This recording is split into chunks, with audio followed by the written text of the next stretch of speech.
salicylic acid, and we put as much salicylic acid as you can put in the ingredient without a prescription. And then we have it in the also in an acne stick. So that's really convenient because you can put that in your backpack or your glove compartment or your purse or your locker, and you have an acne stick that looks like a little pen, and you can just touch up areas that you feel like you might be getting a zit or where there is a zit, and it'll dry it right up. Then we have the acne pad. Is it clear or is it tinted? Yeah, it's clear. It's clear. Oh, wow. So it's really cool. I should send you one of those. I could always use Would you like one of those? Oh, that would be perfect to try. It's called an acne stick. Cool Cleanse acne stick. Because everything I've used in the past, it's like the same thing. If it works, it makes your skin like flaky and not very nice to look at, or it doesn't work at all. So. Oh no, this doesn't dry up your skin. I know what you're saying. No. Yeah, because a lot of those are very harsh, I feel like.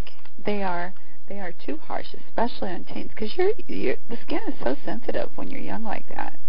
You have to be careful. But and I know you have the. Oh, I'm sorry. We have 2% salicylic acid, so it's not that strong. Not enough to cause flakiness. That's so nice too, and it's nicer that you can pinpoint it with a pen instead of kind of rubbing it even in places you don't really need it. Exactly. And then I know you had the sunscreen line to go along with it. Yes, it's called Glow Smart. And in Glow Smart we have a sunscreen that has glitter. So when the glitter is gone, it's time to reapply your sunscreen. Oh, that's so interesting. I never heard about something like that. Sunscreen with glitter. It's an SPF 30. And I knew it would do really well when I took it into a school. I had all the kids were trying it on, but then I looked and there was a superintendent and the teacher, and they had it on too. So I thought, this is good. It's nice. It makes you glow a little bit more in the sun. It does. Wow. And I know you've been touring with the younger children's book. Yes. But do you ever do anything that like high schools and colleges with like lectures even on sun safety or with some of the products? I do. In fact, I just went to La Jolla High School and I gave a lecture to the General Assembly. So that means everybody in the high school was out. And we had the assembly outdoors. Believe it, here in La Jolla you can do that because our weather is so nice. So there were like 800 people outdoors. So I said, because they were on a mic, and I was on a mic, and I said, could I see a show of hands who has their sunscreen on? Because this was in the morning, and there were guess how many hands went up? Here we are, about 800 people standing out in the sun. And in California, too. Southern California. I would think at least half, if not more. There were about 30 at the most. I couldn't believe it. 30? At the most. All the teachers, everybody's going, see, I told you nobody wears their sunscreen. So I said, you know what? You need to start wearing your sunscreen. Put it next to your toothbrush and your toothpaste, just like you brush your teeth every morning. I said, how many people brush their teeth? Well, everybody had brushed their teeth, but they just don't apply their sunscreen. That's amazing. It is amazing. I was shocked. Especially there. I mean, I know. They're in the sun not whether like, they want to be or not. Exactly. And we're standing out in the hot sun. It was really hot that day. And people are just getting... So I took sunscreens to everyone that day. Hopefully they'll wear them. You don't know. I like the idea of kind of making it a routine, because a lot of people don't do that at all. No, but you really need to. Somehow, whatever it takes to get someone to wear their sunscreen, girls have less sun or skin cancer than guys because girls do wear makeup, and I think the SPF in the makeup is great because as I see here in the spa, we see about 8 skin cancers a day, and they're mostly men. Yes, because the women, they're protecting themselves with their makeup, which luckily has an SPF in it. And all of your makeup again every product has SPF, correct? Yes.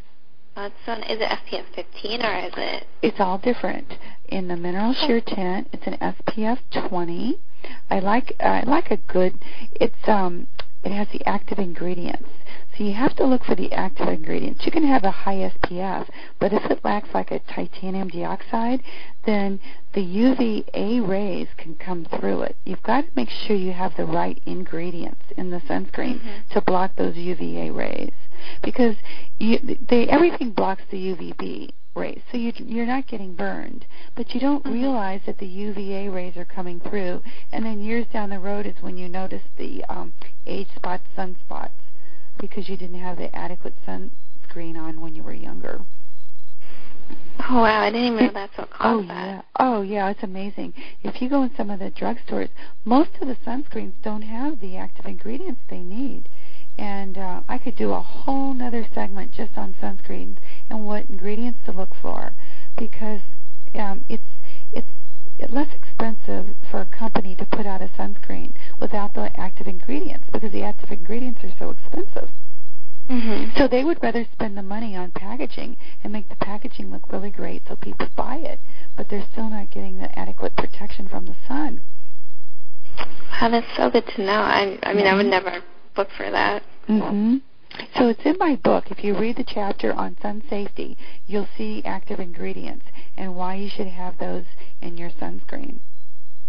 That's so interesting. I'm going to look that up after. Do. Look that up, because that's really important. And then when you shop for your sunscreens, look for those active ingredients. Just one. All it needs is one of them. But my makeup all has the active ingredients in it, so you're protected.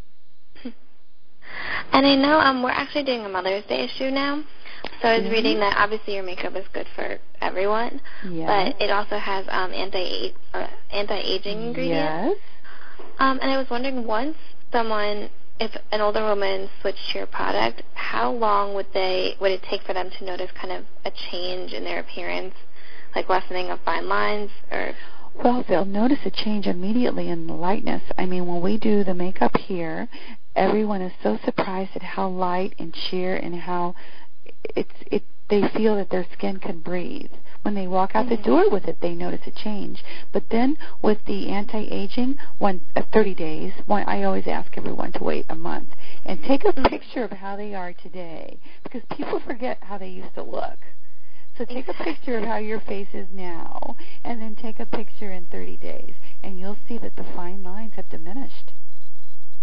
Oh, wow. And is it good is that even in is the anti-aging ingredient in every one of your products? Or No. Is it just in certain No, it's just in the foundation. And that took a long time to get. I'm working toward the lab putting it in all the other products, but they all have to go through stability testing, and eventually I'm sure that will happen. But right now it's only in one. And is it okay to use something with anti-aging ingredients even at a young age, or is there just kind of no point to that? Yes. No, I started using an eye cream when I was 16. Because I looked at people who had these crow's feet, and I thought, ugh, I don't want to ever have crow's feet like that. So I started at a very young age using eye creams, because the eye area is the first area to start showing signs of age. And then I started using it on my neck and my décolleté early on, way before any lines would ever form, and that keeps them from forming. Now people I see are coming and getting lasered because they have those lines. But if you can keep those lines from forming, you're way ahead of the game. Exactly. Anything to kind of, alleviate the need for surgery of any kind. Exactly. That's the last resort. Okay? Well, thank you so much for speaking with me. Thank you. And anything you need, you let us know, okay? Okay, definitely. Okay, I'm going to put you on hold, and Sarah V is going to take your information. Okay, perfect. Thank you. Bye. Thank you again. Bye. Bye.